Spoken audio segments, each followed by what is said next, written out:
ಇದು ಸತ್ಯವೇ? ಅಷ್ಟು ಮಾತ್ರ ಅಲ್ಲ, ಅಲ್ಲಿ ಕೈಯಲ್ಲಿ ವರ್ಣಮಾಲಿಕೆ ಹಿಡಿದಿರುವಂತ 3 ಕನ್ಯೆಯನ್ನು ರಥ ಏರಿಸಿಕೊಂಡು ಬಂದಿದ್ದೀಯಂತೆ. ಇದು ಸತ್ಯವೇ? ಅವರನ್ನು ಕೆಲವಾರು ದಿವಸ ನಿನ್ನ ಅರಮನೆಯಲ್ಲಿದ್ದು ಇಟ್ಟುಕೊಂಡು ಮತ್ತೆ ತೊರೆದಿದ್ದಿ ಎನ್ನುವಂತ ವಿಚಾರವನ್ನು ನಾನು ಕೇಳಿಕೊಳ್ಳೆ. ನಿನ್ನನ್ನು ಕೇಳುತ್ತಾ ಇದ್ದೇನೆ, ಆ ಅನ್ಯರಿಗೆ ಮಾತನ್ನು ಕೊಟ್ಟಂತ ಅಂಬೆಯನ್ನು ತರುವುದರ ಮುಖೇನವಾಗಿ ನೀನು ತಪ್ಪಿ ನಡೆದಿದ್ದಿ.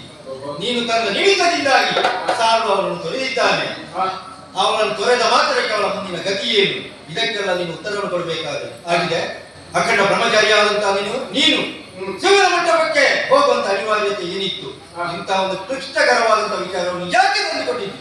ಸರಿಯಾದ ಉತ್ತರ